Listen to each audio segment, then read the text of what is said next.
बिस्मिल्लाहिर्रहमानिर्रहीम। अस्सलाम वालेकुम नादरीन, आप यूट्यूब चैनल देख रहे हैं, मैं इमरान खान हूं। सबसे नादरीन दूसरी एक इंपॉर्टेंट खबर जो थी वो मैंने आपको पिछले वीलॉग में बताया था कि अली लारजानी जो हैं उनकी शहादत की तस्दीक हो गई है।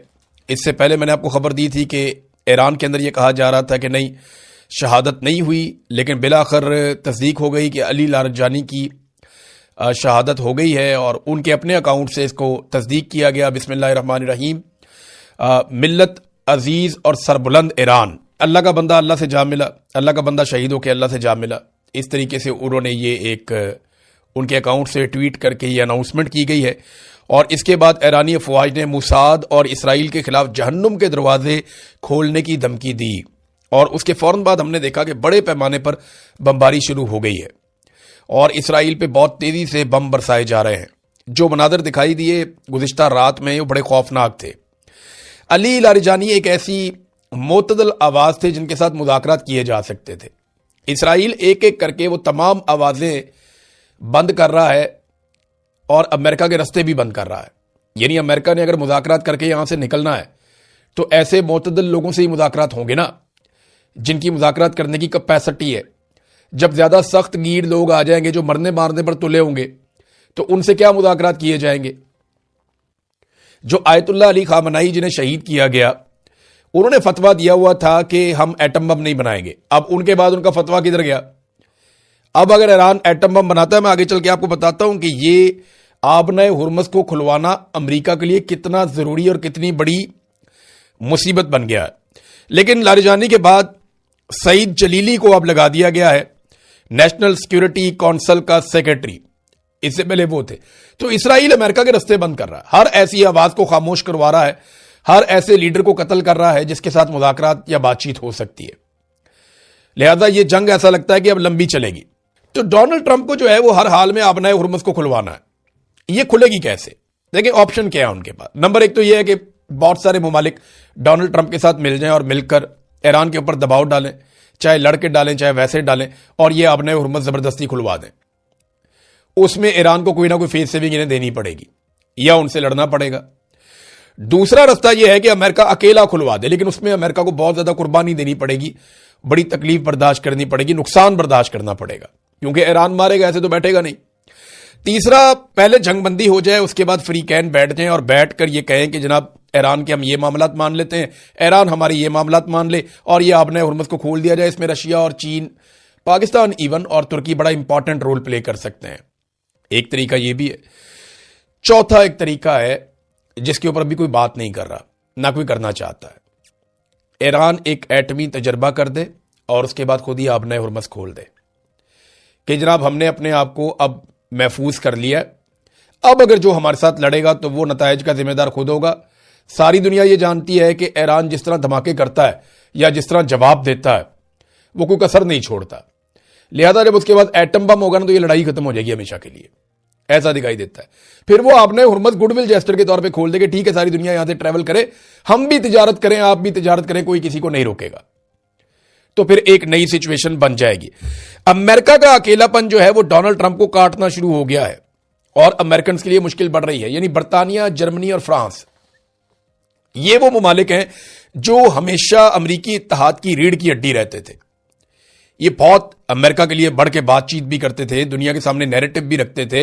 इनके बहुत बड़े बड़े मीडिया हाउसेज हैं, वो पूरी दुनिया को बताते थे कि एक्चुअली करना क्या है। नैरेटिव बिल्डिंग करते थे, अमेरिका के साथ खड़े होते थे, इनके हथियार काम आते थे। तो ये बर्तानिया, जर्मनी और फ्रांस, इन्होंने तो साफ इनकार कर दिया कि हम ईरान के खिलाफ इसराइली और अमेरिका की लड़ाई का हिस्सा नहीं बनेंगे। यूरोप और बर्तानिया, ये तो गया इनके हाथ से। ऑस्ट्रेलिया, जापान और जनूबी कोरिया, ये दूसरा एरिया है, ये भी हाथ से गया। ना जापान साथ खड़ा हुआ, ना जनूबी कोरिया साथ खड़ा हुआ, ना ऑस्ट्रेलिया साथ खड़ा हुआ। हत्ता कि अमेरिका का जो बिल्कुल हमसाया है कनाडा, जो हमेशा से गैर मशरूत तौर पे अमेरिका के साथ रहा, वो भी साथ खड़ा नहीं हुआ।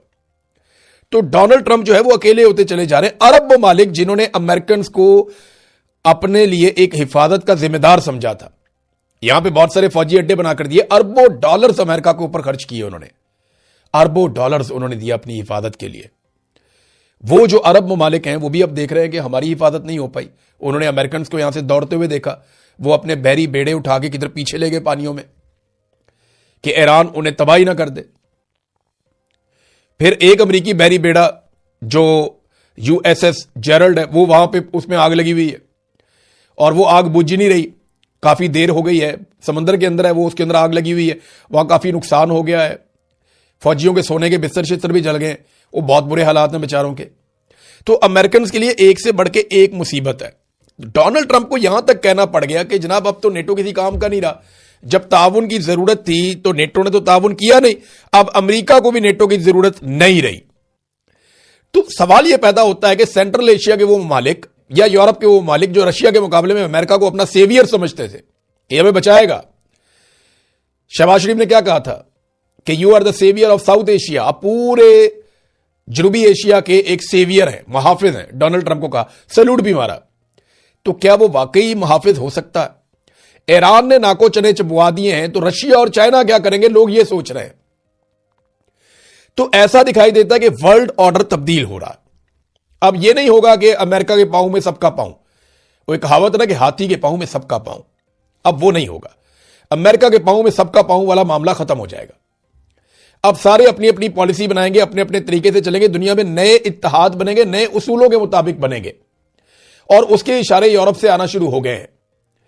यूरोप को रशिया से बातचीत करनी पड़ेगी, ठीक है आप अपनी हुदूद में रहें, हम अपनी हुदूद में रहें, मिलकर कारोबार करते हैं, अमेरिका के साथ भी कारोबार करें, चाइना के साथ भी कारोबार करें। तो चाइना तो ब्लैकमेल होने के लिए तैयार नहीं है, और चाइना बार बार यही कह रहा है कि बातचीत के जरिए से मामला हल किया जाए। नाज़रीन, मैं एक थोड़ा सा छोटा सा तकाबली जायजा आपके सामने रखना चाहता हूं पाकिस्तान की एस्टेब्लिशमेंट और अमेरिका के रवैये का। इन दोनों में ना बहुत सारी चीजें सिमिलर थी और दोनों के साथ एक ही तरह की चीज हो गई। जो अमेरिका के साथ हुआ ना, वही पाकिस्तान की मिलिट्री एस्टेब्लिशमेंट के साथ भी हुआ। इनकी सोच एक जैसी थी, ये दोनों समझते थे कि ये दोनों चाहे जो चाहे करें, यानी अमेरिका समझता था पूरी दुनिया में जो चाहे करे, पाकिस्तान की एस्टेब्लिशमेंट समझती थी पाकिस्तान में जो चाहे करे, कोई पूछने वाला नहीं है। इन दोनों को लगता था कि गैर मशरूत हमायत हमेशा इनके साथ रहेगी। अमेरिका को लगता था पूरी दुनिया की हमायत उनके साथ रहेगी, और पाकिस्तान की एस्टेब्लिशमेंट को लगता था सारी सियासी जमातें, पाकिस्तान के सारे ग्रुप, मौलवी, मीडिया, सारे हमारे साथ हमायत हमेशा करते रहेंगे। ये दोनों ये समझते थे कि हीरो भी हम हैं, मुहाफिज भी हम हैं, सबसे बेहतर और सबसे अफजल हम हैं। ये एक कॉम्प्लेक्स इनके अंदर था, जनाब हम शानदार हैं, हमसे बेहतर कोई नहीं है। ये सुपीरियरिटी इनके अंदर एक थी, एक सोच थी इनके अंदर, पाकिस्तान की एस्टेब्लिशमेंट में भी और अमेरिका के अंदर भी। तो जिसको चाहे हम इक्तदार दे दें दुनिया में, यह अमेरिका सोचता था, और पाकिस्तान की एस्टेब्लिशमेंट सोचती थी कि पाकिस्तान में हम जिसको चाहे इक्तदार दे दें और जिसको चाहे इक्तदार से निकाल दें। और यही फार्मूला अमेरिका पूरी दुनिया में करता था। यानी अमेरिका पूरी दुनिया के साथ जो करता था, पाकिस्तान की एस्टेब्लिशमेंट पाकिस्तान के साथ वो करती थी। फिर ये अपने आप को नाकाबिले तस्खीर भी समझते थे। अमेरिका को यह लगता था हमें कोई शिकस्त दे ही नहीं सकता, सवाल ही पैदा नहीं होता। पाकिस्तान की मिलिट्री एस्टेब्लिशमेंट को भी लगता था पाकिस्तान में हमें कोई शिकस्त नहीं दे सकता, इनकी सोच भी यही थी। फिर ये सोचते थे कि हम हर मुखालिफ को निशाने इबरत बना देंगे।